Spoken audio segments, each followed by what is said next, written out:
뭘 그렇게 쳐다봐? 한 대 더 맞고 싶어?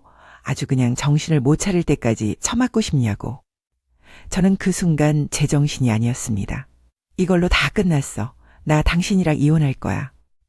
제 손에 들려있던 서류 뭉치를 그 인간의 얼굴에 그대로 던져버렸습니다. 이 더러롭고 쓸모없는 인간아. 가진 것도 없는 주제에 어디서 감히 바람을 펴? 이혼해. 당장 이혼하자고. 그리고 당신들 전부 다 내 집에서 당장 나가. 안 나가면 온 동네가 떠나가라 소리 지르면서 경찰 부를 테니까. 그날 제 안에 무언가가 산산조각 나버렸습니다. 수십 년을 참고 또 참아왔던 모든 것이 한꺼번에 터져나온 겁니다. 여러분, 혹시 반쪽이라는 옛날 이야기를 아시나요? 자식이 없던 한 여인이 잉어를 먹고 아들을 낳았는데 마지막에 나온 막내가 몸의 반쪽만 가지고 태어났다는 그 이야기 말입니다. 비록 몸은 반쪽이었지만 그 아이는 누구보다 힘이 세고 지혜로웠다고 하죠. 결국 온갖 구박을 이겨내고 예쁜 아내를 얻어 행복하게 살았다는 그 반쪽이 이야기. 어릴 적엔 그저 재미있는 옛날 이야기라고만 생각했는데 왜 제게는 그 이야기가 이토록 뼈아프게 다가오는 걸까요? 제 남편이 바로 그 반쪽이라는 사실을 저는 결혼하고 나서야 비로소 깨달았습니다. 물론 몸이 반쪽이었던 건 아닙니다. 하지만 시어머니는 툭하면 제 남편을 없는 사람 취급하며 모질게 대했고 오직 아주버님만이 세상에서 제일 잘난 아들인 것처럼 떠받들었습니다. 제가 보기엔 허풍만 가득한 빈 수레에 불과한 사람이었는데도 말입니다. 어머니 뱃속에서 나온 똑같은 자식인데 어찌 그리 다를 수 있었을까요? 제 남편은 그 집안의 반쪽짜리 아들이자 이름 없는 머슴이었습니다. 어떻게 제가 이런 기막힌 상황에 처하게 되었는지 모든 것을 이해하시려면 시간을 한참 거슬러 올라가야만 합니다. 모든 비극의 시작은 제가 그 사람의 순진한 미소에 마음을 빼앗겼던 바로 그날이었습니다. 제 이야기가 어떻게 여기까지 오게 되었는지 궁금하시다면 잠시 시간을 내어 예상 밖 사연 채널을 구독하고 알림 설정을 켜주세요. 그래야 앞으로의 이야기를 놓치지 않으실 테니까요. 연애 시절 저는 그 사람의 착하고 순한 성품이 세상 무엇과도 바꿀 수 없는 가장 큰 미덕이라 믿었습니다. 소개로 만난 우리는 연애하는 내내 단 한 번도 다툰 적이 없었으니까요. 주변 친구들은 사랑 싸움이니 뭐니 하면서 길거리에서 언성을 높이고 그러다 헤어지는 요란한 연애를 했지만 우리에게 그런 일은 없었습니다. 자기야, 내 친구 수연이 알지? 걔 남자친구랑 결국 헤어졌대. 어느 추운 겨울밤 카페에 앉아 제가 운을 띄웠습니다. 정말? 어제 저녁까지만 해도 데이트한다고 신나서 연락 왔었는데? 그 사람은 동그랗게 눈을 뜨며 되물었죠. 그러니까 말이야, 저녁으로 뭘 먹을지 정하다가 싸웠다는데 이게 말이 된다고 생각해? 정말 너무하지 않아? 그냥 여자친구가 먹고 싶다는 거 먹으면 되지. 뭘 그런 걸로 싸운대. 나는 이해가 잘 안 가네. 그때는 몰랐습니다. 화를 낼 줄도 알고 자기 주장을 할 줄도 아는 것이 얼마나 중요한 것인지를요. 저는 그저 제 앞에서는 언제나 묻어나고 다정하게 웃어주는 지금의 남편이 세상에서 가장 믿음직스러운 남자라고 생각했습니다. 자기는 참 생각이 깊어. 그럼 우리는 뭐 먹을까? 나는 오늘따라 아주 매운 떡볶이가 당기는데 입에서 불이 날 정도로 매운 걸로. 그래, 먹으러 가자. 자기가 좋으면 난 뭐든지 좋아. 정말? 자기 매운 거 잘 못 먹잖아. 괜찮겠어? 자기가 먹고 싶다는데 그게 뭐가 중요해? 남편은 정말로 땀을 뻘뻘 흘려가면서도 불닭 소스를 부은 것 같은 떡볶이를 끝까지 먹었습니다. 새빨개진 얼굴로 저를 보며 괜찮다고 씩 웃는데 그 모습이 제게는 순정 그 자체로 다가왔습니다. 아, 이 사람은 정말 순수하구나. 나에게 온전히 진심이구나. 그때는 정말 그렇게 믿었습니다. 결혼 준비도 마찬가지였습니다. 결혼식장부터 웨딩드레스, 작은 결혼 반지 하나, 그리고 우리가 앞으로 살아갈 작은 신혼집까지. 남편은 자신의 의견을 내세우기보다 제 의견을 거의 100% 따라주었죠. 덕분에 저는 결혼을 준비하는 내내 세상에서 가장 행복한 예비 신부였습니다. 비록 모아둔 돈은 부족했지만 단출하게 시작하는 신혼생활에 대한 기대로 가슴이 부풀었죠. 하지만 뚜껑은 열어봐야 안다고 했던가요? 마냥 행복할 것만 같았던 제 결혼 생활에는 제가 상상조차 하지 못했던 거대한 장애물이 숨어 있었습니다. 제 남편은 저에게만 순하고 착한 사람이 아니었던 겁니다. 시댁에서 제 남편은 그저 모자라고 하자 투성이인 아픈 손가락도 아닌 썩어 문드러져도 모른 척할 그런 푸대접을 받고 있었습니다. 그런데도 남편은 그저 허허실실 바보처럼 웃기만 했죠. 결혼하고 얼마 지나지 않은 주말 저녁이었습니다. 시댁 거실에 앉아 다 같이 텔레비전을 보고 있는데 시어머니께서 무심하게 한마디 툭 던지셨습니다. 제가 바로 옆에 있다는 사실을 잊으신 건지 아니면 알면서도 일부러 그러신 건지 저는 그날 들은 말을 평생 잊을 수가 없습니다. 에이, 저거 지영 반만이라도 닮았으면 어디 가서 굶어 죽지는 않을 텐데 저렇게 물러 터져서야 어디다 써먹겠어. 그래, 순간 심장이 쿵 하고 내려앉는 것 같았습니다. 저거라니요. 당신이 낳은 아들에게, 그것도 며느리 앞에서 저거라니요. 충격으로 아무 말도 못하고 있는데 남편은 아무렇지도 않다는 듯 웃으며 대꾸했습니다. 에이, 어머니, 또 그러신다. 저도 쓸모 많아요. 자, 이거 쓰레기나 갖다 버리고 올게요. 더 황당한 것은 그 집안에서 아주버님은 마치 왕세자처럼 절대적인 권력을 누리고 있다는 사실이었습니다. 객관적으로 제 남편보다 나을 것이 단 하나도 없는 사람이었는데도 말입니다. 제가 절대로 잊지 못하는, 아니 잊을 수 없는 일이 하나 있습니다. 그 일로 제가 받은 충격은 말로 다 설명할 수가 없을 정도입니다. 결혼 후 얼마 지나지 않았을 때의 일입니다. 밖에서 다 함께 저녁 식사를 하고 집에 돌아와 거실에 앉아 차를 마시고 있었죠. 화기애애한 분위기 속에서 담소를 나누던 바로 그때였습니다. 거실의 평온을 깨는 요란하고도 거침없는 소리가 울려 퍼졌습니다. 뿡! 소리의 근원지는 바로 아주버님이었습니다. 저는 너무 민망해서 얼굴이 화끈거렸습니다. 은근히 짜증이 치밀어 올라 조용히 자리를 피하려는데 글쎄 시어머니께서 제 귀를 의심하게 하는 말씀을 하시는 겁니다. 아이고 우리 큰아들, 방귀 소리 한번 우렁차기도 하지. 아주 천지를 뒤흔드는 소리로구나. 네? 제가 지금 뭘 들은 건가 싶어 어머님을 쳐다보았습니다. 어쩌면 방귀 소리까지 이렇게 씩씩하고 장군감일까? 어디 냄새 한번 맡아오자. 구수한 것이 내가 우리 장남한테 좋은 것만 먹여 키운 보람이 있네 있어. 저는 제정신을 유지하기가 힘들었습니다. 아주버님이 멋쩍은 듯 말했습니다. 아이, 어머니도 재수 씨도 있는데 왜 그러세요? 그런 말씀은 우리끼리 있을 때나 하시지. 뭐가 어때서 그러냐? 이제 지은이도 우리 식구인데 세아가 너도 등강하려면 장이 튼튼해야 하는 법이야. 우리 민준이 저 방귀 소리만 들어도 얼마나 속이 편하고 건강한지 알지? 내 남편 저놈은 지영만큼은 아니어도 내가 잘 먹여 키웠는데 왜 저렇게 비실비실한지 몰라. 어머님은 저를 보며 한심하다는 듯 혀를 차셨습니다. 정말이지 코미디가 따로 없었습니다. 그때 한술 더 떠 형님이 대화에 끼어들었습니다. 저는 순진하게도 형님이 아주버님에게 한 소리 하려나 보다 하고 일말에 기대를 품었습니다. 하지만 제 예상은 처참히 빗나갔습니다. 어머님, 하나만 아시고 둘은 모르시네요. 우리 남편 장이 저렇게 건강한 건 다 제 내조 덕분인 거 아시죠? 제가 매일 아침마다 얼마나 좋은 유산균을 챙겨 먹이는데요. 그래, 맞다, 맞아. 우리 큰 며느리가 아주 똑소리가 나지. 그러니 우리 민준이가 저렇게 건강하지. 그렇고 말고. 헛웃음이 터져 나오는 걸 간신히 참았습니다. 표정 관리가 도저히 되질 않았습니다.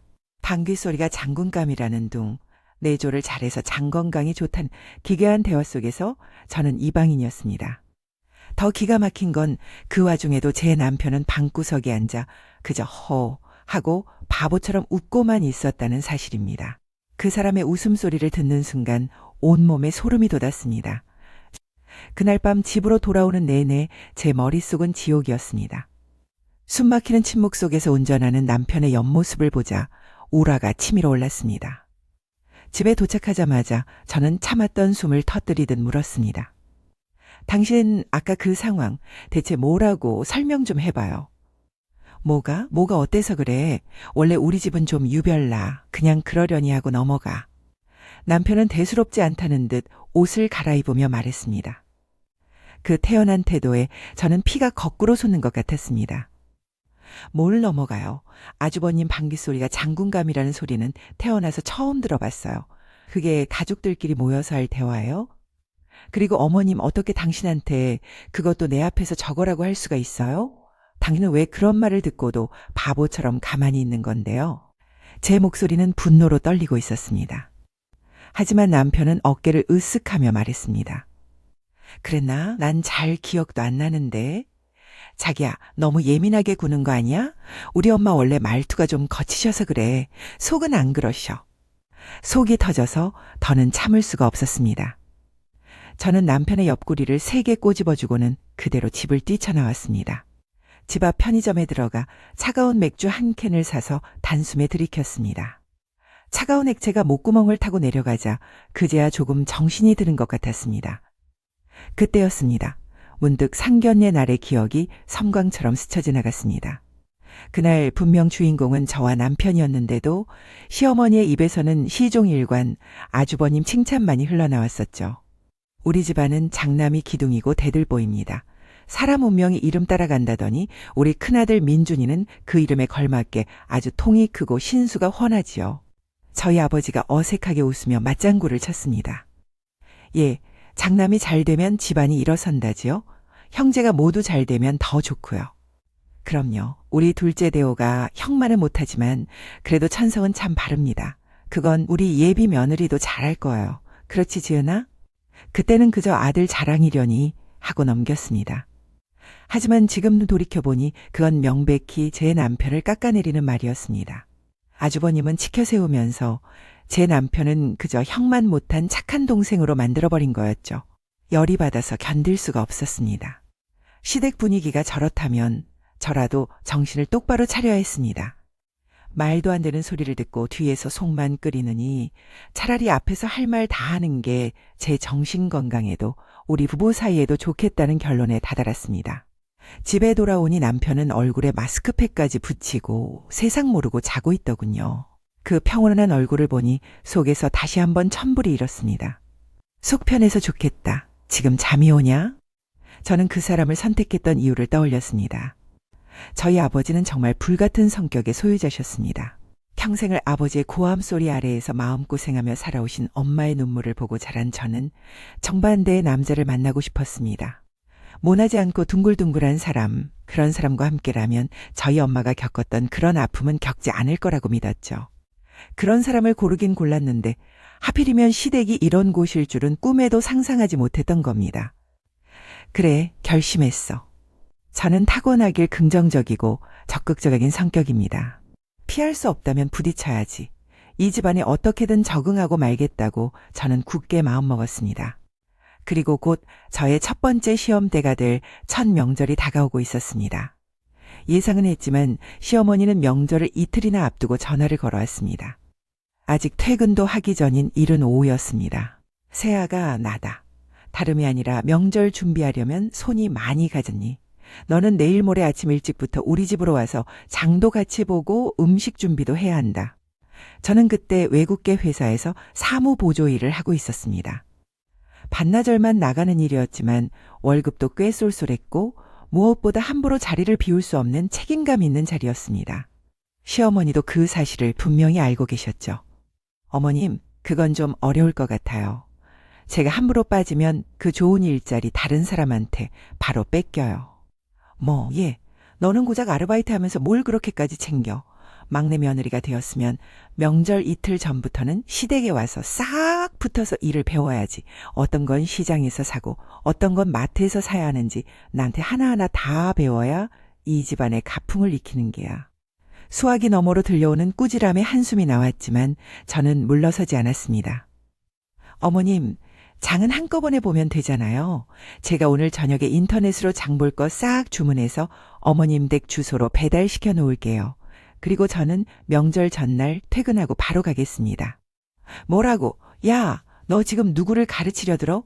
시키면 시키는 대로 할 것이지. 너 아주 시집 오더니 대가리가 커졌구나. 어머님, 저는 시간 낭비하는 걸 딱 싫어하는 성격이라서요. 시간이 돈인데 쪼개고 쪼개서 효율적으로 써야죠. 어머님 시키는 대로 했다가는 회사에서도 잘리고 집안일까지 독박 쓸 게 뻔한데요. 저 회사 다 왔네요. 이만 끊겠습니다. 전화를 끊고 저는 약속대로 시댁 주소로 장볼 것들을 꼼꼼하게 주문해 넣었습니다. 그리고 명절 전날 퇴근하자마자 무거운 몸을 이끌고 시댁으로 향했습니다. 현관문을 열고 들어서자마자 제 눈에 들어온 것은 거실 소파에 나란히 앉아 피자를 먹고 있는 형님과 아주버님의 모습이었습니다. 저를 보자마자 형님이 입을 열었습니다. 어머, 동서 왔네. 마침 잘 왔다. 시장에 가서 빠뜨린 것 좀 마저 사와야겠어. 하루 종일 굶어 배가죽이 등가죽에 달라붙을 지경이었습니다. 저는 들고 있던 가방을 바닥에 내려놓고 그들 사이를 비집고 들어갔습니다. 형님, 마트에서 주문한 건 어제 저녁에 다 도착했을 텐데요. 나머지는 다른 식구 시키세요. 아무리 막내 며느리가 예뻐도 일을 다 몰아주시면 어떡해요. 저는 아주버님 앞에 놓인 피자 상자를 열었습니다. 우와, 이거 고구마 피자네요. 제가 제일 좋아하는 건데 잘 먹겠습니다. 제가 피자 한 조각을 집어 입에 넣으려는 순간 시어머니가 부엌에서 나오며 소리쳤습니다. 예, 그건 내 아주버님이 제일 좋아하는 거니까 손대지 마라. 넌 저기 있는 햄 피자나 먹어. 저는 그 말을 못 들은 척 고구마 피자를 한 입 크게 베어 물었습니다. 왜요?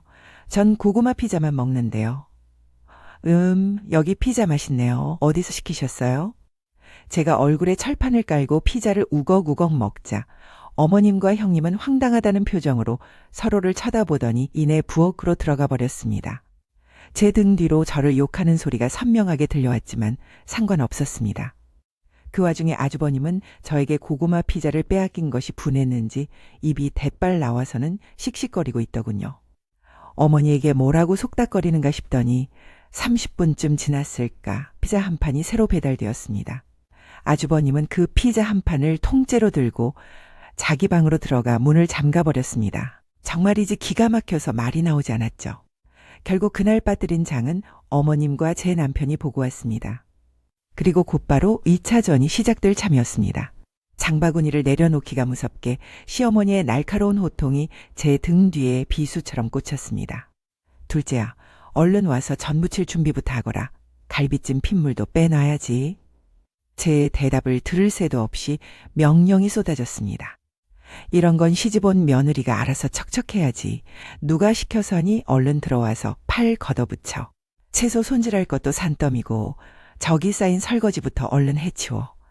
갈비찜은 내 아버님이 제일 좋아하시니까 다른 건 몰라도 그건 특별히 더 신경 써서 해야 한다. 알겠어? 그 말을 듣는 순간 온몸의 피가 차갑게 식는 것 같았습니다. 아직 외투도 벗지 못한 남편이 자기가 설거지를 하겠다며 벌떡 일어나는데 그 모습에 더 화가 치밀어 올랐습니다. 저 인간은 지금 상황 파악이 안 되나?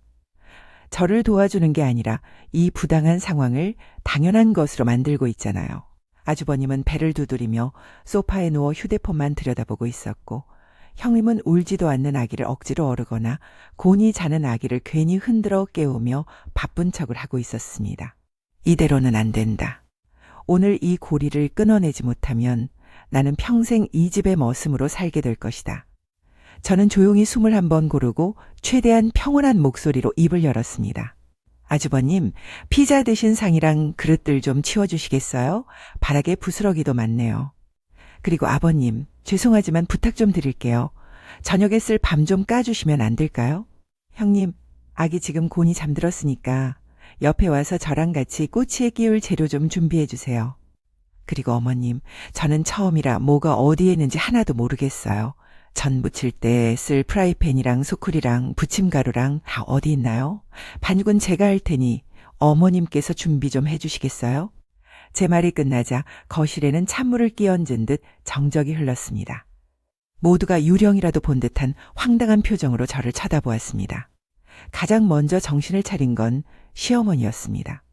어머님은 당장이라도 제 멱살을 잡을 것처럼 펄쩍 뛰셨습니다. 어디 하늘 같은 서방님들한테 집안일을 시키려고 들어. 내가 지금 제정신이야? 저는 차분하게 어머님을 마주보며 말했습니다. 어머님, 힘 좋은 남자들이 집안일에 더 유리한 거 모르셨어요? 시대가 어느 시대인데 아직도 부엌 일은 여자만 해야 한다고 생각하세요. 공평하게 나누어서 빨리 끝내자는 거잖아요. 제가 이 집안 막내 며느리지 혼자 일 다 하는 머슴은 아니라고요. 그리고 형님은 아기가 있으니 제가 간단한 일만 부탁드린 건데 뭐 문제라도 있나요? 어머님은 제 당당한 태도에 아무 말도 못하고 입술만 파르르 떨 뿐이었습니다. 저를 당장이라도 잡아먹을 듯이 째려보시며 쯧쯧하고 혀를 차셨지만 더 이상 제게 일을 시키지는 못하셨습니다. 그렇게 폭풍 같았던 저의 첫 명절은 어찌어찌 지나가고 있었습니다. 그렇게 첫 명절을 치르고 나니 저는 시댁 식구들을 만날 때마다 온몸의 신경을 곤두세워야만 했습니다. 마치 살얼음판을 걷는 기분이었습니다. 한순간이라도 방심했다가는 그대로 차가운 물속으로 빠져 잡아먹힐 것만 같았죠. 그런데 저에게 억지를 부리고 생떼를 쓰는 것이 잘 먹히지 않자 그들은 교묘하게 방향을 틀기 시작했습니다. 그들의 새로운 목표물은 세상에서 가장 만만한 제 남편이었습니다. 어느 날 형님이 보험 설계사 일을 시작했다고 선언했습니다. 시간을 자유롭게 쓸 수 있고 주변 인맥만 잘 활용하면 대기업 다니는 남편보다 돈을 더 잘 벌 수 있다며 엄청나게 쉬운 일인 것처럼 떠벌리더군요. 시어머니는 옆에서 우리 큰 며느리는 뭘 해도 똑 부러진다며 추임새를 넣기 바빴습니다. 얼마나 가려나 하고 속으로 혀를 찼는데 아니나 다를까 그 화살은 정확히 우리 부부를 향해 날아왔습니다. 며칠 뒤 남편이 퇴근하고 돌아와 우물쭈물하며 제게 서류봉투 하나를 내밀었습니다. 자기야, 이게 뭐야? 그게 오늘 회사 앞에서 형수님을 우연히 만났는데 이거 정말 좋은 상품이라고 우리한테 꼭 필요할 거라고 해서 그냥 하나 가입했어. 봉투를 열어본 저는 제 눈을 의심했습니다. 하나가 아니었습니다. 이름도 생소한 보험 계약서가 여러 장 들어있었습니다. 저는 남편을 소파에 앉히고 차분하지만 단호한 목소리로 물었습니다. 여보, 이거 가입하기 전에 나한테 상의 한마디라도 했어요? 우리 형편에 매달 이렇게 큰 돈이 고정적으로 나가는 게 말이 된다고 생각해요? 아니, 형수님이 워낙 좋은 거라고 강력하게 추천하시니까.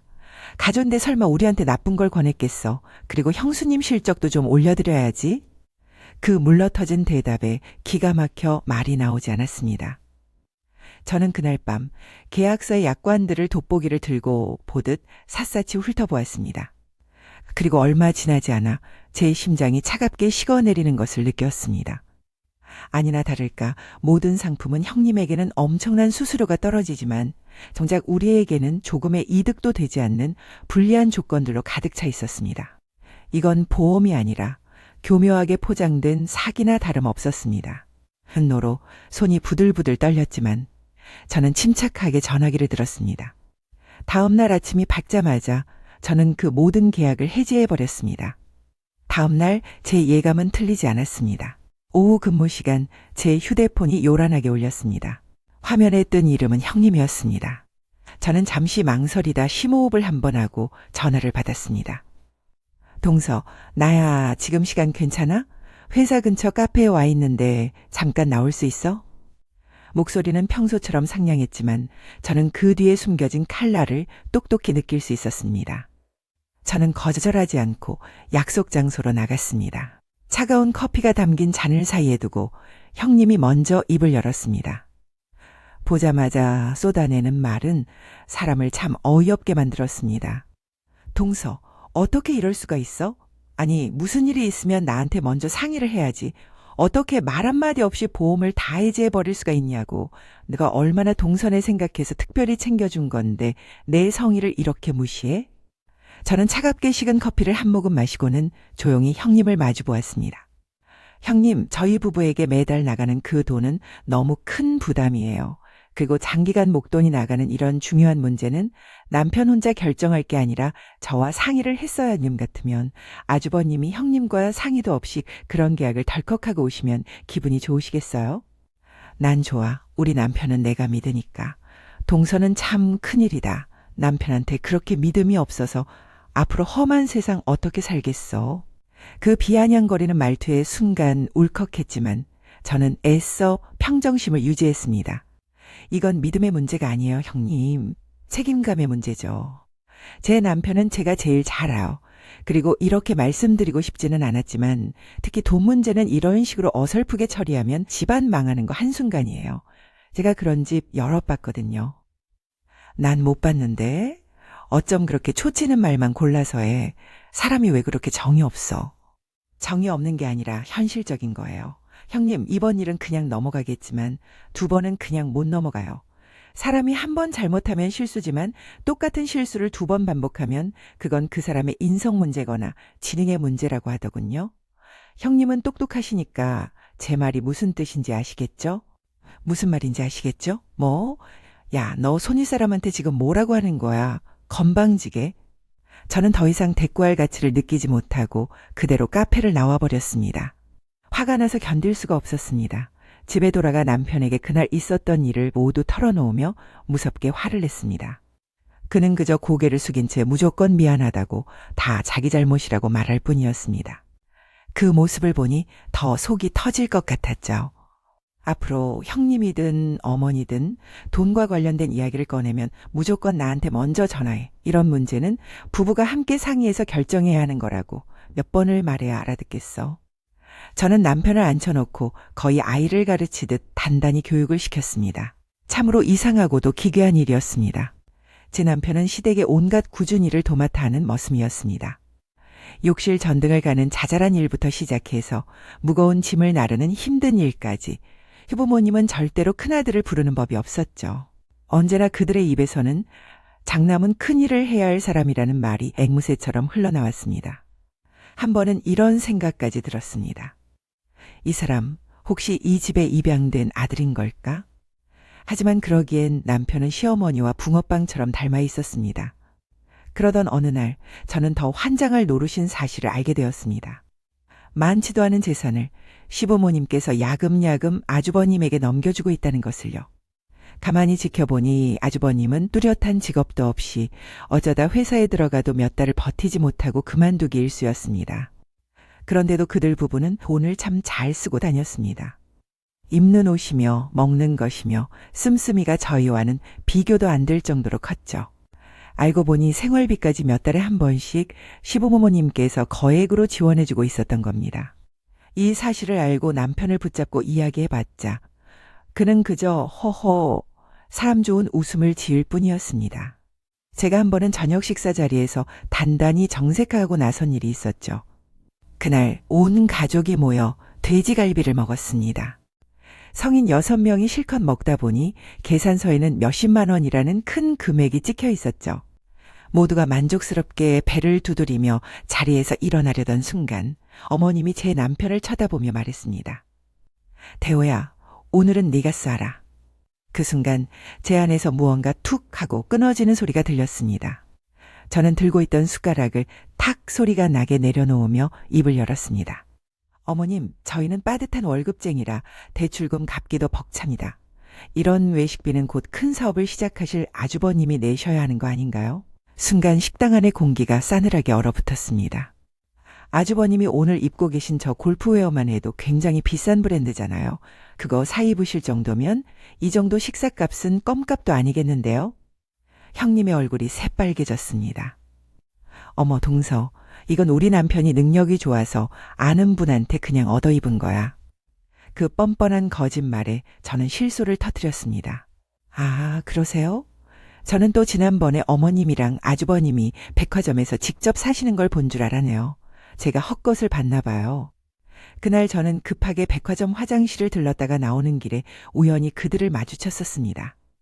형님네 식구와 시부모님 모두가 명품 골프웨어 매장에서 쇼핑을 하고 있더군요. 아주버님이 사업을 준비한다면서 사업하는 사람은 옷부터 제대로 갖춰 입어야 한다며 어머님이 직접 골라주고 계산까지 해주시더군요. 심지어는 백화점 카페에 앉아 두툼한 현금 봉투까지 건네는 모습을 제가 똑똑히 봤던 겁니다. 피가 거꾸로 솟는 걸 간신히 참았는데 이 갈비값까지 우리더러 내라고 하니 더낼 수가 없었죠. 저희가 사달라고는 안 할 테니 저희 몫은 저희가 내겠습니다. 아버님, 사업 꼭 성공하세요. 성공하시면 저희도 좋은 옷 한 벌씩 사주시고요. 저는 제 남편을 잡아 끌었습니다. 여보, 우리 먼저 가자. 아주버님이 내주신다고 하니 잘 먹었습니다. 뒤에서 온갖 고함과 수군거림이 들려왔지만 저는 못 들은 척 남편을 끌고 식당을 나와버렸습니다. 그렇게 하지 않았다면 제 남편은 또 바보처럼 지갑을 열었을 테니까요. 그렇게 저 나름대로 시댁과의 보이지 않는 전쟁을 치르며 살다 보니 어느덧 시간이 흘러 제 품에 작고 소중한 생명이 안겼습니다. 저는 예쁜 딸을 낳았고 우리는 아이에게 소희라는 이름을 지어주었습니다. 밤낮 없이 아이를 돌보느라 몸은 힘들었지만 제 품에 안겨 새근새근 잠든 아이의 얼굴을 보고 있으면 세상 모든 시름이 다 잊히는 것 같았습니다. 너무나도 예쁘고 사랑스러웠습니다. 그런데 문득 그런 생각이 들더군요. 먼 훗날 내가 둘째를 낳게 된다면 나도 시어머니처럼 아이들을 차별하게 될까? 아니, 그럴 리가 없었습니다. 저는 친정에서 오빠와 여동생 사이에 둘째로 자랐지만 단 한 번도 차별받는다는 느낌 없이 사랑만 듬뿍 받으며 자랐습니다. 오히려 야무지고 똑똑하다며 늘 칭찬을 듣고 컸죠. 제 남편을 볼 때마다 한편으로는 측은한 마음이 들었습니다. 미운 정도 정이라더니 이제 한 아이의 아빠가 되었으니 시댁의 그 지긋지긋한 차별이 조금은 덜해졌으면 좋겠다고 저도 모르게 바라게 되더군요. 하지만 그동안 아주버님은 여러 번 사업을 벌인다며 시댁의 재산을 거의 다 날려먹었습니다. 능력도 없는 사람이 집에서 왕자처럼 대접만 받으며 살다 보니 현실 감각은 점점 더 떨어지는 것 같았습니다. 한 번은 정말 끔찍한 일이 벌어질 뻔했습니다. 남편이 아주버님의 빚 보증을 서주려고 하는 것을 제가 겨우 뜯어말린 적이 있었습니다. 당신 제정신이야? 대체 언제까지 이렇게 끌려다니면서 살 거야? 이제 당신은 한 가정의 가장이고 저기 저 아이의 아빠라고 제발 정신 좀 차려. 저는 남편을 붙잡고 울며 소리쳤습니다. 시어머니와 형님은 저 때문에 다 된 밥에 재를 뿌렸다며 온갖 악담을 퍼부었죠. 그날 밤 자정이 넘어 아주버님에게서 전화가 걸려왔습니다. 남편이 전화를 받자마자 수화기 너머로 고래고래 소리 지르는 술주정이 들려왔습니다. 야, 이 자식아, 너 그렇게 사는 거 아니야. 마누라 치마폭에 쌓여서 주대도 없이 사는 한심한 녀석아. 넌 어릴 적부터 그랬어. 당장 내 보증서라고. 열이 머리끝까지 뻗쳐 저는 남편에게서 휴대폰을 빼앗아 들었습니다. 아주버님, 취하셨으면 곱게 주무세요. 이게 지금 뭐 하시는 짓입니까? 한두 번이어야죠. 이 사람도 이제 가정을 꾸린 가장입니다. 이렇게 막 대하시면 저 정말 속상하고 서운합니다. 사업은 제발 아주버님 혼자 힘으로 하세요. 네? 저는 그대로 전화를 끊어버렸습니다. 이 일로 시댁은 또 한바탕 뒤집어졌지만 저는 조금도 틀린 말을 했다고 생각하지 않았습니다. 그건 제 가정을 지키기 위한 최선이었으니까요. 그러던 어느 날 남편이 다니던 회사가 위태롭다는 소문이 들려오더니 결국 문을 닫고 말았습니다. 남편은 하루아침에 실업자가 되었습니다. 처음 몇 주간은 그래도 열심히 일자리를 알아보러 다니는 듯 하더니 그것도 점점 기세가 꺾이기 시작했습니다. 어느 순간부터 남편은 소파에 누워 텔레비전 채널만 돌리는 날이 늘어만 갔습니다. 당신 점점 왜 이래? 소파에 접착제라도 붙여놨어? 좀 나가서 일자리도 구하고 세상이 어떻게 돌아가는지 좀 보라고. 이제 우리 소희도 곧 유치원 들어갈 나이야. 앞으로 돈 들어갈 일이 산더미라고. 제가 잔소리를 퍼부어야만 그제야 마지못해 외출하는 남편의 모습은 마치 느릿느릿 움직이는 나무늘보 같았습니다. 모아두었던 돈은 점점 바닥을 보이기 시작했고 남편에게서는 어떤 희망도 보이지 않았습니다. 스트레스가 극에 달해 머리가 터져버릴 것만 같았죠. 그런데 그 와중에도 남편은 홈쇼핑 채널에서 나오는 여행 상품을 보며 태평하게 말했습니다. 자기야, 저기 진짜 좋겠다. 우리도 나중에 저런 데로 놀러 갈까? 그 입을 확 찢어버리고 싶다는 충동이 들었습니다. 아니 왜 그래? 돈 못 번다고 이런 것도 못 봐? 취직해서 월급 받으면 가자는 거지. 미리 봐두는 게 뭐 어때서 자기는 너무 예민한 구석이 있어. 그래, 100번 양보해서 내가 예민하다고 치자. 내가 이렇게 예민하니까 우리가 이 정도로라도 사는 거야. 저는 들고 있던 밥주걱으로 그 사람의 뺨을 후려치고 싶은 걸 간신히 참았습니다. 진짜 정신 안 차릴래? 더 이상 남편만 바라보고 있을 수는 없었습니다. 목마른 사슴이 스스로 우물을 파야만 했습니다. 제가 할 수 있는 일을 찾아야 했습니다. 그러던 어느 날 밤이었습니다. 소파에 누워 코를 골며 자는 남편과 그 옆에서 곤히 잠든 딸아이의 얼굴을 번갈아 보는데 갑자기 눈물이 왈칵 쏟아졌습니다. 이대로 주저앉을 수는 없다. 내가 무너지면 내 딸의 미래도 무너진다. 저는 벌떡 일어나 먼지 쌓인 옛날 전화번호부를 뒤적이기 시작했습니다. 그러다 문득 대학 시절 유난히 똑똑하고 당찼던 한 선배의 이름이 눈에 들어왔습니다. 선영 선배. 졸업 후에도 가끔 연락하며 지냈는데 대기업 다니는 남편보다 돈을 더 잘 번다며 늘 자신감이 넘치던 모습이 떠올랐습니다. 저는 지푸라기라도 잡는 심정으로 떨리는 손으로 선배에게 메시지를 보냈습니다. 다음 날 우리는 동네 한적한 카페에서 만났습니다. 오랜만에 만난 선배는 여전히 활기가 넘쳤고 그에 비해 제 모습은 한없이 초라하게 느껴졌습니다. 저는 제 사정을 솔직하게 모두 털어놓았습니다. 선배는 제 이야기를 묵묵히 들어주더니 따뜻한 커피를 한 모금 마시고는 조용히 입을 열었습니다. 지은아, 내가 지금 하는 일이 있는데 너라면 정말 잘할 것 같아. 그게 뭔데요, 선배? 초등학생들 대상으로 하는 공부방이야. 거창한 학원 같은 게 아니라 집에서 아이들 숙제 봐주고 간식 챙겨주고 부족한 과목 보충해주는 거지. 하늘에서 한 줄기 빛이 내려오는 것 같았습니다. 아니, 썩은 동아줄이라도 제게는 구원의 손길이었습니다. 저는 선배에게 몇 번이고 고맙다고 인사하며 선물 공세를 했고 선배는 자신의 모든 노하우를 아낌없이 제게 전수해 주었습니다. 그날 이후 저는 미친 사람처럼 움직였습니다. 당장 구청 교육지원과에 가서 개인 과외 교습자 신고를 마쳤습니다. 그리고 집으로 돌아와 거실과 작은 방을 공부방으로 만들기 시작했습니다. 남편이 썼던 책상은 창고로 치워버리고 아이들이 쓸 작은 책상과 의자를 들여놓았습니다. 벽에는 세계 지도와 한글 포스터를 붙이고 책장에는 아이들이 좋아할 만한 동화책들로 가득 채웠습니다. 처음에는 과연 아이들이 올까 걱정이 태산 같았습니다. 하지만 운이 좋게도 우리 동네는 어린 자녀를 둔 맞벌이 부부가 유난히 많은 곳이었습니다.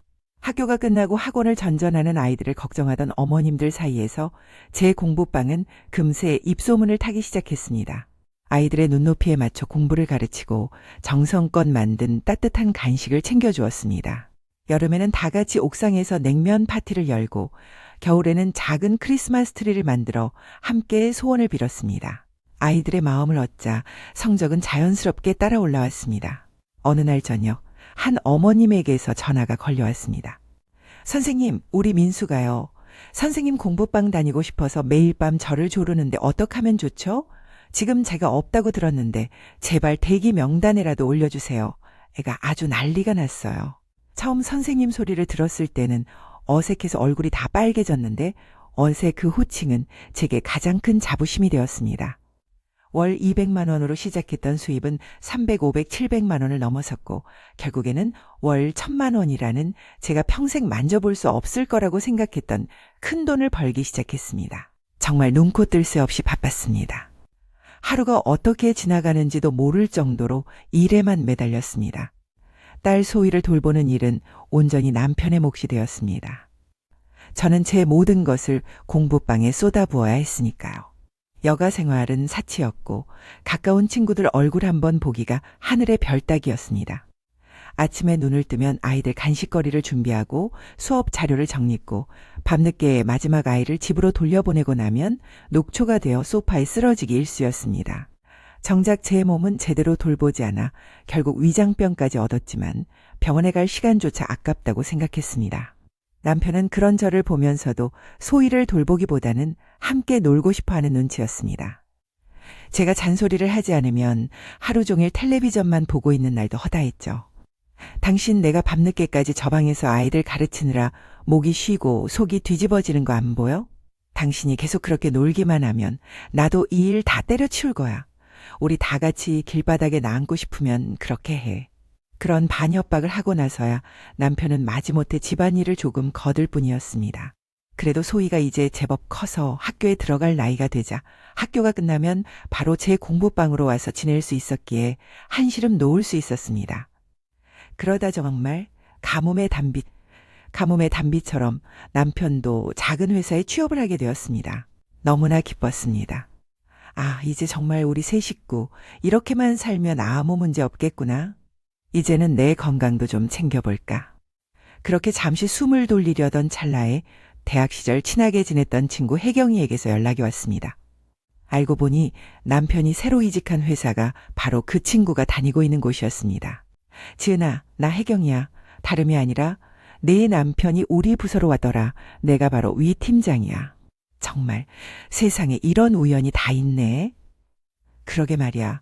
그래서 말인데 부탁 좀 하자. 우리 친구라는 거 내 남편한테는 일단 비밀로 해줄 수 있을까? 아무래도 상사가 아내 친구라고 하면 서로 불편한 상황이 될 것 같아서 말이야. 이해하지? 아, 그럼 당연히 그래야지. 피차 그게 편하겠다. 혜경아, 그래도 우리 가끔 연락은 하고 지내자. 내가 요새 돈 버느라 뼈 빠지게 일했더니 옛날 친구들이 너무 그립다.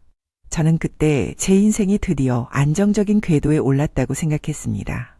월 수입 1,000만 원을 꾸준히 유지하면서 밀린 잠도 좀 자고 예쁜 옷도 사 입고 소희 손을 잡고 멋진 곳으로 여행도 가볼 그런 단꿈에 젖어들던 때였습니다. 하지만 그 평화는 그리 오래 가지 않았습니다. 마치 피냄새를 맡은 상어처럼 형님은 제가 버는 돈 냄새를 귀신같이 맡고 제 주변을 맴돌기 시작했습니다. 사실 저는 공부방을 시작하고 죽도록 일하면서도 시댁에는 그 사실을 철저히 숨겼습니다. 남편의 입단속도 단단히 시켰죠. 워낙 서럽게 당한 기억이 많았으니까요. 그냥 작은 회사에서 아르바이트를 시작했다고 입에 겨우 풀칠만 하고 산다고 대충 둘러대고 말았습니다. 그런데 형님은 저희 집의 미묘한 변화를 귀신같이 눈치채더군요. 그렇게 무시하던 제게 갑자기 전화를 걸어 안부를 묻는 횟수가 잦아졌습니다. 동서, 잘 지내? 소희는 잘 크고 별일 없지? 그 다정함이 오히려 소름 끼쳤습니다. 남편이 오랜 시간 실직 상태였으니 당연히 궁상맞게 살아야 할 집이 어느 날 갑자기 제주도로 가족여행을 다녀오고 곧 새 아파트로 이사를 간다고 하니 이상한 낌새를 챈 것이 분명했습니다. 그러거나 말거나 저는 제 갈 길을 갈 뿐이었습니다. 정신없이 돈을 벌고 제 딸내미를 챙기고 그게 제 생활의 전부였으니까요. 하지만 바쁜 와중에도 문득문득 시댁의 만행이 칼날처럼 가슴을 후벼 팠습니다. 저희가 어렵다고 하니 구멍난 헌옷을 던져주듯 갖다주던 형님의 경멸 어린 표정. 냉동실에서 몇 년을 묵었는지도 모를 꽁꽁 언 음식을 던져주며 이거나 먹고 떨어져라 하던 그 눈빛. 기분이 나빠 정색이라도 하면 동선의 형편이 어려우니 꼬아서 듣는다며 오히려 저를 이상한 사람으로 몰아가던 그 교묘한 화술까지. 아무리 성격이 좋아도 그런 기억은 뼛속 깊이 사무쳐 쉽게 잊히지 않는 법입니다. 결국 올 것이 오고야 말았습니다. 시어머니 생신이라 어쩔 수 없이 시댁에 모인 날이었습니다. 형님은 제 딸 소희를 보자마자 과장된 몸짓으로 달려와 안았습니다. 그리고는 아이의 옷을 위아래로 훑어보더니 꼬치꼬치 캐묻기 시작했습니다. 어머나 우리 소희 이 옷 어디서 샀어? 되게 고급스러워 보네. 누구한테 얻어 입혔니? 저는 심장이 덜컥 내려앉는 것을 느꼈습니다. 아, 이거요? 그냥 동네 시장에서 세일하길래 하나 사 입혀서요. 요즘은 시장 물건도 참 잘 나오네요. 그러자 형님은 비웃음이 섞인 미소를 지으며 말했습니다. 아닌데, 동서 이거 백화점에서 파는 브랜드잖아. 내가 지난번에 우리 애 사주려고 눈여겨봤던 건데 모를 리가 있나. 저는 아무 말도 할 수 없었습니다. 소희야, 이리 와. 할머니한테 가자. 황급히 아이의 손을 잡고 자리를 피하려는데 형님이 제 팔을 붙잡았습니다. 동서, 요새 한다는 그 알바, 돈이 좀 되나 본데? 곧 이사도 간다며 힘을 다더니 운 좋게 전세 금매라도 나왔나 보지? 그 눈빛은 이렇게 말하고 있었습니다. 이제 내 비밀을 다 알아냈으니 어디 한번 두고 보자. 저는 등줄기로 식은땀이 흐르는 것을 느끼며 겨우 입을 열었습니다. 네, 운이 좋았어요. 간신히 입에 풀칠만 하고 살아요. 그 후 저는 계획대로 새 아파트로 이사를 했습니다.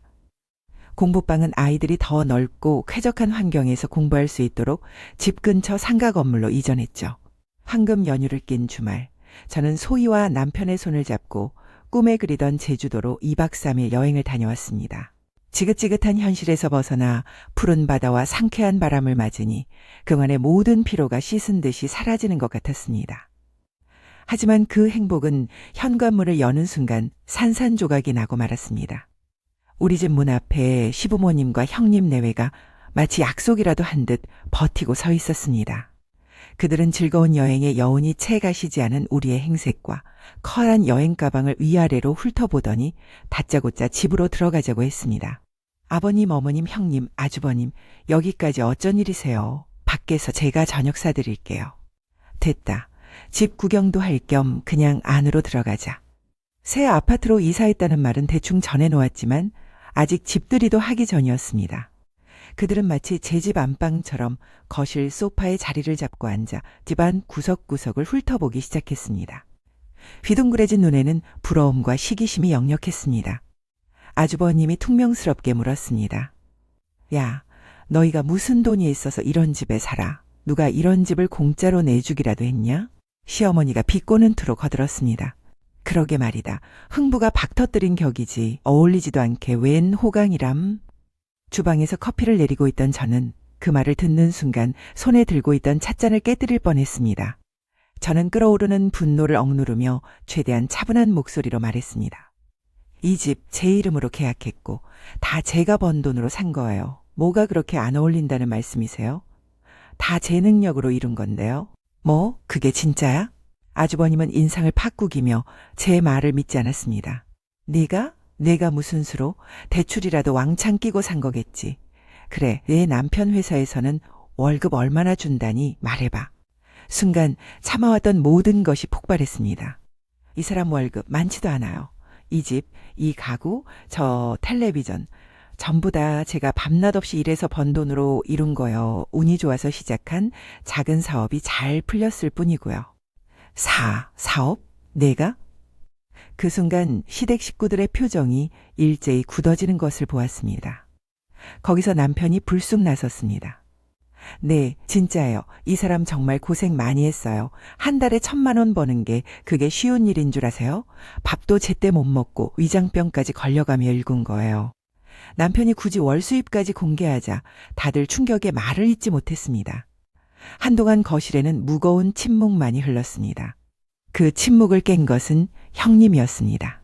아, 그랬구나. 동서가 그렇게 힘들게 일하는 줄도 모르고. 하지만 그 목소리에는 미안함 대신 서운함과 질투가 가득 담겨 있었습니다. 아주버님은 저와 집을 번갈아 쳐다보더니 갑자기 얼굴이 시뻘개졌습니다. 저는 더 이상 이 불편한 상황을 견딜 수가 없었습니다. 그동안 너무 바빠서 말씀드릴 틈이 없었네요. 저희 이제 사람답게 살고 있으니 더 이상 무시하지 말아주셨으면 좋겠어요. 특히 제 남편한테 야라고 부르거나 하대하는 거 이제 그만두세요. 소희도 이제 다 커서 알아듣는다고요. 차 다 드셨으면 이제 그만 돌아가 주시겠어요? 저도 여행 다녀와서 몹시 피곤하네요. 그러자 형님이 비꼬는 투로 말했습니다. 어머, 동서, 실컷 놀러 갔다 왔으면서 뭐가 그렇게 피곤해. 여보 가자, 재수씨. 아주 서운해서 말도 안 나오네.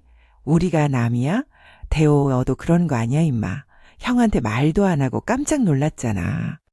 형님과 아주버님은 저희가 잘 사는 것에 무척이나 배가 아픈 눈치였습니다. 그리고 그날 이후 제 애는 줄줄이 사탕처럼 골치 아픈 일들이 터지기 시작했습니다. 시어머니는 멀쩡하게 잘 쓰고 있던 김치냉장고와 텔레비전이 오래돼서 바꿔야겠다며 시도 때도 없이 전화를 걸어왔습니다.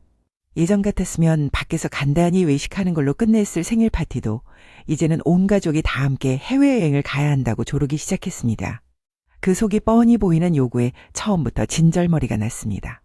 제 수입을 지금처럼 유지하려면 여전히 저는 몸이 10개라도 모자랄 정도로 바빴습니다. 시간이 없어 여행은 꿈도 꿀 수 없었고 고장나지도 않은 가전을 바꿔달라는 시부모님의 요구는 이런저런 핑계를 대며 차일피일 미루었습니다. 그뿐만이 아니었습니다. 우리 집에 돈이 있다는 사실을 안 뒤부터 아주버님과 형님은 마치 은행에 돈 찾으러 오듯 그렇게 돈을 빌려달라고 찾아왔습니다. 저는 미리 남편에게 단단히 못을 박아두었습니다. 내 허락 없이 당신 마음대로 형님 내 돈 빌려주면 그날로 우리 각자 갈 길 가는 거야. 알았어? 혹시나 하는 마음에 각서까지 받아두었습니다. 그렇게 시댁의 시도 때도 없는 공격을 방어하며 1년이라는 시간이 화살처럼 흘러갔습니다. 시아버님 생신날이었습니다. 온 가족이 거실에 모여 앉아 있는데 남편이 갑자기 폭탄 선언을 했습니다. 나 할 말 있는데 회사에서 제주도로 발령이 났어. 다른 방법은 없고 꼼짝없이 가야 할 것 같아. 순간 제 머릿속이 하얘졌습니다. 뭐라고? 당신 진짜야? 왜 그런 중요한 얘기를 나한테 한마디 상의도 없이 이제야 해? 그럼 우리 다 제주도로 이사 가야 하는 거야? 어머 그럼 공부방은 어떻게? 제 말이 채 끝나기도 전에 형님이 잽싸게 끼어들었습니다. 동서 제주도로 이사 가면 그 공부방도 이제 접어야겠네. 어떡하니 아깝게. 지금 무슨 말씀이세요? 재수 씨, 가족이 전부 이사를 가는데 어쩌겠어. 대호 따라가지. 그럼 그 공부방 그냥 놀리긴 너무 아깝잖아. 우리가 대신 맡아서 할게. 남 주느니 가족이 하는 게 낫지. 안 그래? 그래, 그거 좋네. 잘 됐다 진짜. 일이 또 이렇게 풀리는구나. 아주버님이 무릎을 탁 치며 맞장구를 쳤습니다. 저는 그들의 뻔뻔함에 할 말을 잃었습니다. 그런데 시부모님은 한술 더 떴습니다. 저는 정말이지 기절초풍할 뻔했습니다. 그래, 공부방은 큰애들 주고 내친 김에 지금 사는 그 아파트까지 그냥 넘겨주고 가거라. 순간 제 귀를 의심했습니다. 이건 칼만 안 들었지. 날강도가 따로 없었습니다. 저는 부들부들 떨리는 목소리로 겨우 입을 열었습니다. 가족한테 말이 너무 심하시네요. 아니, 뭐가 심해. 동서한테 그 공부방이랑 아파트는 이제 필요 없게 되죠. 우리한테는 꼭 필요한 거고. 그들은 제 전부나 다름없는 것들을 너무나도 쉽게 입에 올렸습니다. 공부방 책상에 놓인 연필 한 자루까지 제 손을 거치지 않은 것이 없었습니다. 제 피와 땀으로 제 청춘을 바쳐 이뤄낸 제 모든 것이었습니다. 그런데 그걸 단 한 푼의 투자도 하지 않은 사람들이 그저 말 한마디로 거저달라고 하고 있었습니다. 기가 막혀서 말이 나오지 않았습니다. 제가 지금 사극의 한 장면이라도 보고 있는 건가 싶었습니다. 시어머니는 마치 대왕대비 마마라도 된 것처럼 저를 노려보며 호통을 쳤습니다. 어디 어른들 말씀하시는데 토를 달아. 무엄하구나. 내 아주버님이 하자는 대로 할 것이지 말이 많다. 말이 안 되는 건 바로 지금 이 상황이에요. 제가 이 공부방 차릴 때 어머님께서 연필 한 자루라도 사주신 적 있으세요? 근데 이제 와서 갑자기 뭘 달라고 하시는 거예요. 저는 제가 무슨 말을 하고 있는지도 모를 정도로 흥분했습니다. 여기는 사람이 사는 집이 아니라 굶주린 맹수들이 우글거리는 호랑이 굴이었습니다. 정신을 똑바로 차리지 않으면 오늘 여기서 뼈까지 발라먹힐 게 분명했습니다. 형님이 옆에서 교활한 미소를 지으며 거들었습니다. 동서, 누가 그냥 공짜로 달라는 게 아니잖아. 우리가 그 공부방으로 돈 벌어서 매달 얼마씩 갚겠다니까. 나 그렇게 얼굴 두꺼운 사람 아니야. 그래, 뭘 그렇게 고민하고 말고 할 것도 없어. 여기서 확실하게 말해. 줄 거지? 공부방이랑 아파트 다 우리한테 넘길 거지? 아주버님이 저를 다그쳤습니다. 시어머니가 마지막 쐐기를 박았습니다. 둘째야, 뭘 꿈을 걸고 있어? 지금 다들 너 하나만 쳐다보고 있잖니. 온몸이 부들부들 떨려왔습니다. 너무 화가 나고 분해서 이성의 끈을 놓아버릴 것만 같았습니다. 아, 이럴 때 모든 걸 뒤집어 엎는 거구나. 그래, 오늘 여기서 끝장을 보자. 제가 마침내 폭발하려던 바로 그때였습니다. 천둥 같은 고함 소리가 거실을 뒤흔들었습니다. 그만들 좀 해, 제발. 순간 거실에는 찬물을 끼얹은 듯한 정적이 흘렀습니다. 모두의 시선이 한 곳으로 향했습니다. 태어나서 단 한 번도 남편이 저렇게 목에 핏대를 세워가며 소리 지르는 모습은 본 적이 없었습니다. 저는 그 순간 제 눈앞에 서 있는 남자가 제가 평생을 함께 살아온 그 사람이 맞는지 의심스러웠습니다. 언제나 허허실실 웃으며 모든 부당함을 묵묵히 받아내던 그 무르고 약한 남자는 온데간데 없었습니다. 제발 이러지 좀 마세요. 소희 엄마 좀 그만 괴롭히시라고요. 왜 다들 이 사람 하나 못 잡아먹어서 그렇게 안달이 나신 겁니까? 남편의 목소리는 분노로 떨리고 있었고 두 눈은 시뻘겋게 충혈되어 있었습니다. 한 달에 1,000,000원이 하늘에서 뚝 떨어지는 돈인 줄 아세요? 이 사람 밥 한 끼 제대로 못 챙겨 먹고 쓰러져 가면서 밤잠 설쳐가면서 위장병까지 얻어가며 이뤄낸 거라고요. 그런데 어디서 감히 그걸 공짜로 먹으려고 달려드세요. 양심이라는 게 조금이라도 있으세요? 시부모님은 충격으로 뒷목을 잡고 소파에 주저앉았고 아주버님은 당장이라도 남편에게 달려들 것처럼 주먹을 쥐고 일어섰습니다. 야, 너 지금 어디서 부모님 앞에서 큰 소리야. 배운 것도 없는 놈이 형한테도 못하는 소리가 없어? 하지만 남편은 조금도 물러서지 않았습니다. 오히려 한 발짝 더 앞으로 나섰습니다. 이건 객관적으로 봐도 말이 안 되는 얘기잖아요. 그동안 소희 엄마가 얼마나 참고 또 참았는지 형이 알기나 해? 그거 알아주지는 못할 망정 다 이뤄놓은 사업을 날로 먹으려고. 이럴 거면 차라리 인연 끊고 다시는 보지 맙시다. 상황은 걷잡을 수 없이 험악해졌습니다. 제가 중간에 끼어들어 말리지 않았다면 정말 경찰까지 불러야 할지도 모르는 험악한 분위기였습니다. 형님은 그 와중에도 놀란 척 입을 가리고 있었지만 저는 알고 있었습니다. 저 순진한 표정 뒤에서 지금 이 순간 얼마나 속으로 이를 갈고 있을지를요. 한참의 소동 끝에 기가 다 빠져버린 시어머니가 힘겹게 입을 열었습니다. 아이고 알았다. 알았어. 아니면 됐지. 뭘 그렇게까지 길길이 날뛰고 그래? 다들 그만하고 돌아가거라. 머리 아파 죽겠네. 이래서 집안에 사람 하나를 들여도 제대로 된 사람을 들여야 하는 게야. 마지막 순간까지 모든 잘못을 제 탓으로 돌리는 그 말에 남편이 다시 한번 폭발했습니다. 그만하시라고요, 어머니.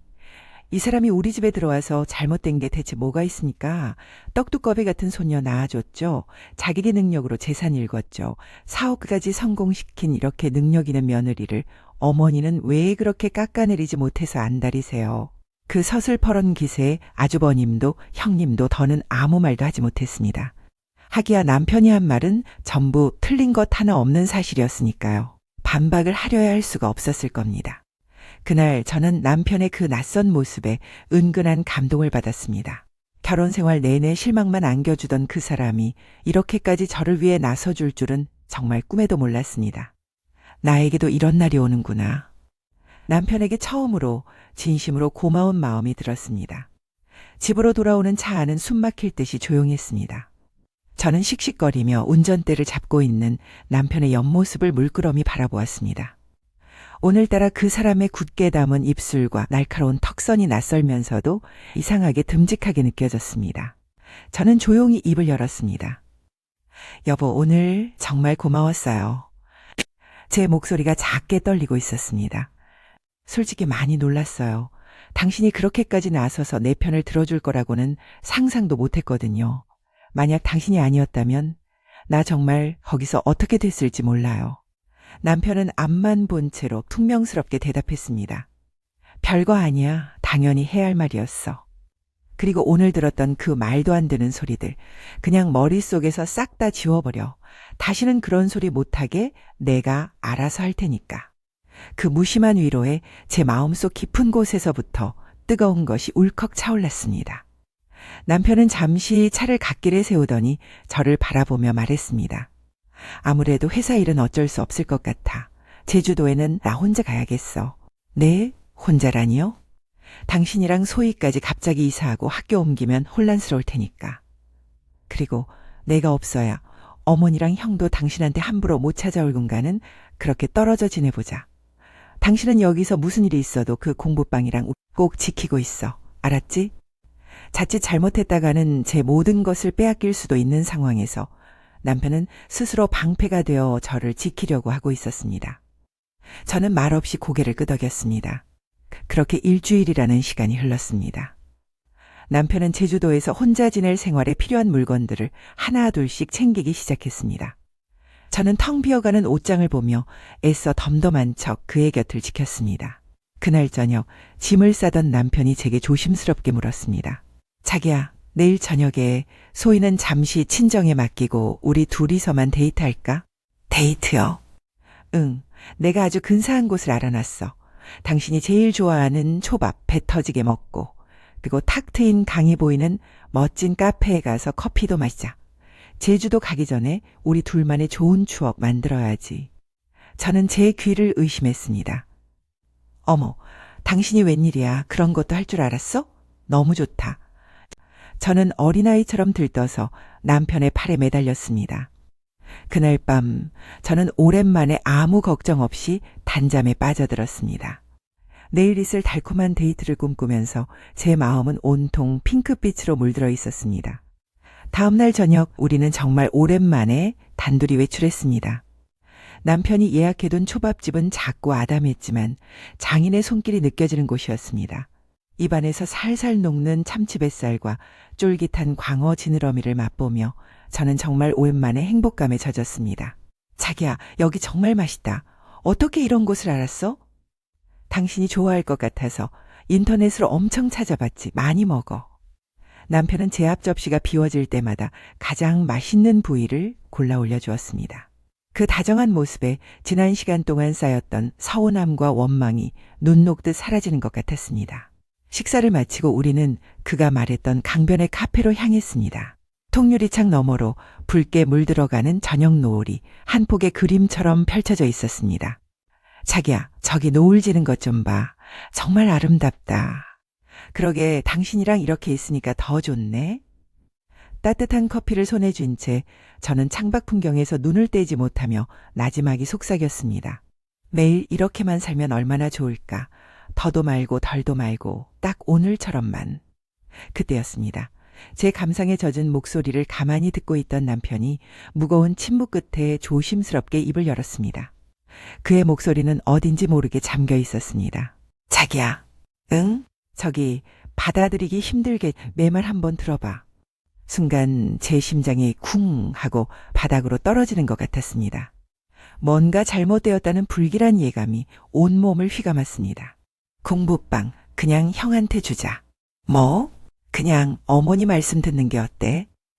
저는 제가 무슨 말을 들은 건지 이해할 수가 없었습니다.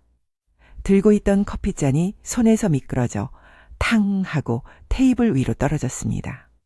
하얀 테이블 위로 갈색 커피가 쏟아져 내렸지만 그것을 닦을 생각조차 들지 않았습니다. 당신 지금 뭐라고 했어? 생각해보니까 내가 제주도에 가도 끝도 없이 전화해서 우리를 괴롭힐 텐데 그거 어떻게 다 감당해. 당신은 능력이 충분하잖아. 어디서든 새로 시작할 수 있잖아. 그러니까 그냥 주자, 응? 그 순간 세상의 모든 소리가 멎는 것 같았습니다. 제 귓가에는 남편의 목소리와 제 심장이 미친 듯이 울리는 소리만이 가득했습니다. 돌았구나. 돌아도 아주 단단히 돌았어. 저는 자리에서 벌떡 일어났습니다. 이 얘기하려고 나한테 초밥 먹이고 여기까지 데리고 온 거였어? 어쩐지 이상하더라. 당신이 언제부터 그렇게 내 생각하는 사람이었다고. 여보, 진정하고 내 말 좀. 닥쳐. 이 남보다도 못한 인간아. 내가 가진 거나 탈탈 털어서 형님을 주든 어머님을 주든 내 마음대로 해. 하지만 내 건 내 피와 땀이 서린 내 재산은 단 한 톨도 건드릴 생각하지 마. 여보, 어디가? 내 눈앞에서 당장 꺼져. 저는 그대로 뒤돌아 카페를 뛰쳐나왔습니다. 눈앞이 온통 흐릿했지만 저는 미친 사람처럼 차를 몰아 집으로 향했습니다. 남편이 집에 오든 말든 길바닥에서 얼어 죽든 말든 이제 아무 상관없었습니다. 그날 밤 저는 어떻게 집으로 돌아왔는지 기억조차 나지 않습니다. 눈앞에 모든 것이 붉은 분노로 흐릿하게 번져 보였고 핸들을 쥔 제 손은 부서여라 힘이 들어가 하얗게 질려 있었습니다. 그 인간이 집에 들어왔는지 아니면 길바닥에서 밤을 샜는지 저는 누금도 상관하지 않았습니다. 어떻게 그런 말을 할 수가 있을까? 불과 일주일 전 그 모든 사람들 앞에서 나를 지켜주겠다며 포효하던 그 남자는 대체 어디로 사라진 걸까? 일주일 동안 시댁 식구들에게 얼마나 시달렸으면 저렇게 돌변할 수 있을까? 그래도 그렇지. 한번 막아주겠다고 마음먹었으면 끝까지 책임을 져야 하는 것 아닌가. 그 물러터진 성격이 또 저렇게 나오는구나 싶어 실망감을 넘어선 깊은 절망감이 저를 집어삼켰습니다. 당장이라도 그 인간의 짐을 전부 창밖으로 내던져버리고 싶었습니다. 하지만 이 지옥 같은 집에서 아무것도 모른 채 천사처럼 잠든 내 딸아이 얼굴을 보니 차마 그 사람을 당장 내쫓을 수가 없었습니다. 그날 이후 집은 완벽한 지옥이 되었습니다. 우리는 한 공간에 있었지만 마치 투명인간처럼 서로를 대했습니다. 말을 섞기 싫어 하루가 지나고 그 얼굴을 마주하기 싫어 또 하루가 속절없이 흘러갔습니다. 그리고 싸운 지 3일째 되던 날 저녁 불길한 초인종 소리가 울렸습니다. 시어머니와 아주버님 그리고 형님이었습니다. 이럴 거면 차라리 우주나 화성으로 이사를 가버릴 걸 그랬지. 속이 메스꺼리며 뒤집히는 것 같았습니다. 그들은 마치 아무 일도 없었다는 듯 저녁이나 같이 먹자며 집 안으로 쳐들어왔습니다. 하지만 그 속셈이 뻔히 보이지 않습니까? 아니나 다를까 그들은 거실 소파에 자리를 잡고 앉자마자 저를 압박하기 시작했습니다. 그리고 제 속을 뒤집어 놓은 것은 그들 옆에 나란히 앉아 고개를 끄덕이고 있는 제 남편의 모습이었습니다. 여보, 어머님 말씀이 틀린 게 없잖아. 우리 가족 다 같이 제주도 내려가서 새로 시작하면 되잖아. 그때였습니다. 방에서 놀고 있던 소희가 거실로 달려나왔습니다. 형님은 그 기회를 놓치지 않고 아무것도 모르는 어린아이를 붙잡고 교활한 목소리로 속삭이기 시작했습니다. 어머, 우리 소희 나왔네. 소희야, 제주도 가면 얼마나 좋은데. 바다도 매일 볼 수 있고 맛있는 귤도 실컷 먹을 수 있어. 바다? 제주도? 아이가 눈을 동그랗게 뜨자 남편이 옆에서 거들었습니다. 그럼 소희야, 아빠랑 엄마랑 같이 제주도 가서 살까? 매일매일 여행하는 것처럼 재미있게 놀고 싶지 않아? 그들은 죄 없는 아이를 방패 삼아 제 숨통을 조여오고 있었습니다. 그들은 마치 굶주린 하이나 떼처럼 제 사방을 둘러싸고 숨통을 조여왔습니다. 무슨 조리돌림을 당하는 것 같았습니다. 시어머니는 인자한 할머니인 척 제 옆에 바싹 다가앉으며 말했습니다. 그래, 저 어린 것도 제주도 가고 싶다고 저렇게 조르는데 둘째야, 이 고집만 좀 꺾으면 우리 가족 모두가 행복해질 수 있잖니? 강의 평화를 위해서 너 하나만 희생하면 안 되겠니? 아주버님은 마치 큰 인심이라도 쓰는 것처럼 헛기침을 하며 말했습니다. 그래, 동서. 내가 매달 꼬박꼬박 돈 보내준다니까 그러네. 뭘 그렇게 걱정해? 그들의 위선적인 목소리가 귓가에 윙윙거리며 제 이성을 마비시키는 것 같았습니다. 그때였습니다. 이 모든 지옥의 방점을 찍는 목소리가 들려왔습니다. 여보, 제발 우리 소희를 봐서라도. 여보. 그 한마디가 제 안의 마지막 퓨즈를 끊어버렸습니다. 누가 내 여보야? 짝! 온 집안을 뒤흔드는 날카로운 파열음이 울려 퍼졌습니다. 저는 있는 힘껏 남편의 뺨을 후려쳤습니다. 순간적으로 터져나온 분노와 울분, 그동안의 모든 서름이 담긴 손바닥은 저도 놀랄 정도로 매섭게 나갔습니다. 남편의 뺨에는 제 선명한 손자국이 붉게 피어올랐습니다. 뭘 그렇게 쳐다봐? 한 대 더 맞고 싶어? 아주 그냥 정신을 못 차릴 때까지 쳐맞고 싶냐고. 저는 망설이지 않고 반대쪽 뺨마저 있는 힘껏 갈겨주었습니다. 그러자 시어머니가 비명을 지르며 벌떡 일어나 제 팔을 거칠게 붙잡았습니다. 너 지금 뭐 하는 짓이야? 시애미가 눈앞에 시퍼렇게 살아있는데 지금 뭐 하는 거냐고 이게. 보자 하니까 돈 좀 번다고 아주 유세를 하는구나. 이제 다 끝났어요. 저는 시어머니의 손을 뿌리치며 차갑게 말했습니다. 나 이 인간이랑 이혼은 할 거거든요. 뭐라고? 돈 버는 유세 좀 하면 어때요? 이 박대호. 이 쓰레기 같은 인간아. 가진 것도 없는 주제에 어디서 감히 바람을 펴? 저는 가방에서 미리 준비해두었던 서류 봉투를 꺼내 그 인간의 얼굴에 그대로 던져버렸습니다. 이혼해. 당장 이혼하자고. 똥 제대로 밟았다 이거야. 이제 이 더러운 똥 밟은 신발 깨끗하게 버리고 헐헐 날아갈 거다. 듣냐? 이 거지 발사개 같은 인간들아. 내 집에서 전부 다 당장 나가. 저는 현관문까지 그들을 밀쳐내고 그들의 신발과 가방을 모조리 문 밖으로 집어던졌습니다. 안 나가면 당장 경찰 부르고 온 동네가 떠나가라 소리 지를 테니까. 눈이 뒤집힌다는 게 바로 이런 걸까요? 저는 머리를 풀어헤친 채 있는 대로 소리를 지르며 그들을 싹 다 내쫓았습니다. 쾅! 현관문이 닫히고 저는 텅 빈 거실에 혼자 남아 씩씩거렸습니다. 그런데 이상하게도 갑자기 속이 뻥 뚫린 것처럼 시원해지는 것이었습니다. 저는 그 자리에 주저앉아 미친 사람처럼 웃기 시작했습니다. 그렇게 제 지옥 같던 결혼 생활은 끝이 나버렸습니다. 여러분은 아마 궁금해하실 겁니다. 제가 어떻게 그 모든 사실을 알게 되었을까요? 남편이 갑자기 제주도 이야기를 꺼냈던 그날 밤, 저는 온몸을 감싸는 기이한 한기를 느꼈습니다. 여자의 직감이라는 거 정말 무시 못할 거더라고요. 저는 다음날 아침 남편의 회사에 다니는 친구 혜경이에게 전화를 걸었습니다. 혜경아, 나야 바쁜데 미안. 다름이 아니라 혹시 내 남편 요즘 회사에서 좀 이상한 거 못 느꼈어? 수화기 너머로 친구의 긴 한숨 소리가 들려왔습니다. 지은아, 사실은 내가 너한테 먼저 연락하려다가 몇 번을 참고 있으니까 상처받을까 봐. 무슨 일인데 그래? 괜찮으니까 아는 대로 다 말해줘. 내 남편 바람났어. 같은 부서에 있는 유부녀랑. 순간 세상이 멈췄습니다. 뭐라고? 아니야, 너 다른 사람이랑 착각한 거 아니야? 우리 남편이 그럴 사람이. 아니야, 지은아. 회사 사람들 알면서도 쉬쉬하고 있지만 다 알아. 이번 제주도 발령도 내 남편이 자원해서 간 거야. 안 가도 되는 거였는데 친구의 말 한마디 한마디가 비수가 되어 제 심장에 박혔습니다. 그 둘은 출장도 같이 가고 쉬는 날에는 영화도 보러 가는 등 할 수 있는 더러운 짓은 다 하고 다녔더군요. 더 놀라운 것은 저를 데려갔던 그 강변의 카페도 그 여자와 먼저 갔던 곳이라는 사실이었습니다. 진실을 파헤칠수록 저는 오히려 정신이 더 맑아졌습니다. 마치 차가운 얼음물을 뒤집어 쓴 것처럼 머릿속이 냉정해졌습니다. 평생을 그렇게 물러터지게 살면서 제 속을 썩이더니 이제는 바람까지 피우는구나. 피가 싹 식는 느낌이랄까요? 친구는 제게 확실한 물증까지 보여주었습니다. 회식이 있던 날 밤 뒷골목에서 두 사람이 부둥켜 안고 있는 더러운 장면을 친구가 용케 찍어두었던 겁니다. 저는 그 사진을 보는 순간 이 인간은 도저히 구제불능이라는 판단을 내렸습니다. 그런데 한 가지 도무지 이해가 되지 않는 점이 있었습니다. 그렇게 그 여자와 제주도에서 새로운 시작을 하고 싶었다면 왜 굳이 나와 소희를 그곳으로 데려가려고 한 걸까? 그 의문을 풀기 위해 저는 제 인생에서 가장 하고 싶지 않았던 일을 해야만 했습니다.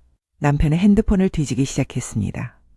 그리고 거기서 저는 모든 퍼즐의 마지막 조각을 찾아냈습니다. 남편의 핸드폰에는 형님의 부재중 전화와 문자 메시지가 가득했습니다. 문자의 내용은 전부 협박이었습니다. 서방님, 그냥 넘어갈 수 있는 문제 아닌 거 알죠? 동서한테 바람난 거 다 까발리기 전에 작전 빨리 시행하세요. 동서 공부방이랑 아파트, 무슨 수를 써서라도 나랑 경수 아빠 앞으로 해놔요. 저 오래 안 기다립니다. 나만 알고 있기에는 너무 큰 비밀이네요. 그리고 그 밑에는 남편의 비굴한 답장이 달려 있었습니다. 네, 형수님, 꼭 그렇게 할게요. 제발, 절대로 소희 엄마한테는 말하지 말아주세요. 제가 어떻게든 설득해 볼게요. 조금만 기다려주세요. 입에서 욕이 자동으로 튀어나왔습니다. 그제야 모든 것이 명확해졌습니다. 시댁에서 남편이 몰래 내연녀와 통화하는 것을 형님에게 들켰고 약삭빠른 형님은 그것을 빌미로 제 재산을 빼앗으려 했던 겁니다. 내 피와 땀이 녹아든 공부방과 아파트를 형님 내에 넘겨주고 자기는 어떻게든 착한 아들이자 좋은 남편으로 남으려는 그 천박하고 멍청한 작전에 정이 뚝 떨어지다 못해 증오심이 들었습니다. 제가 이혼 서류를 날린 뒤 남편은 노숙자 같은 몰골로 저를 찾아와 무릎을 꿇었습니다. 여보, 미안해. 내가 다 잘못했어. 내가 정말 미쳤었네. 언나봐. 딱 한 번만, 제발 딱 한 번만 용서해줘. 다시는 바람 같은 거 안 피울게. 쇼하고 있네. 내 눈앞에서 다시는 나타나지 마. 그 더러운 입으로 내 딸 이름도 부르지 말고. 그게 내가 내게 베푸는 마지막 잡이야. 남편은 사내 외도로 회사에서 잘렸고 저는 내연녀에게 상간녀 소송을 걸어 위자료 3천만 원을 모두 받아냈습니다. 나중에 들려온 소식으로는 아주버님은 역시나 사업을 꾸준히 말아먹더니 시댁의 마지막 남은 집까지 날려먹었고 결국 형님과도 이혼했다고 하더군요. 이혼 후 시어머니에게서 처음이자 마지막으로 연락이 왔었습니다. 전 남편이 많이 상심해 있으니 능력 좋은 네가 불우이웃 돕는다 생각하고 다시 받아주면 안 되겠냐며 우시더군요. 저는 그 악어의 눈물에 속지 않았습니다. 있을 때 잘하라는 말 아실 거예요. 제가 미쳤나요? 다시는 그 집안과 인연 맺고 싶지 않습니다. 다시는 저한테 전화하지 마세요. 그 길로 저는 핸드폰 번호를 바꿨습니다. 그렇게 제 지독했던 결혼 생활은 끝이 났고 제게 남은 것은 세상에서 가장 소중한 제 딸 소희와 노도 함부로 넘볼 수 없는 탄탄한 제 사업체 이 두 가지입니다. 아니, 얻은 것이 더 많습니다. 저는 정신적으로 훨씬 더 단단해졌고 이제는 어떤 불행이 닥쳐와도 스스로를 지켜낼 힘과 지혜를 얻었습니다. 옛날 이야기 속 반쪽이는 몸이 불편한 대신 지혜라도 있었지만 제 전남편은 제 발로 굴러들어온 복도 뻥 차버리는 정말 상모질이었습니다. 그래도 우리 딸의 아빠인데 부디 남은 인생은 사람 노릇이라도 제대로 하고 살았으면 좋겠습니다. 먼 훗날 우리 소희가 아빠를 만났을 때 너무 속상하지 않게요. 지금 저는 매일매일이 홀가분하고 새롭습니다. 거울을 보면 한 10년은 더 젊어진 것 같습니다. 미래의 저를 위해 오늘도 잘 살아볼 작정입니다.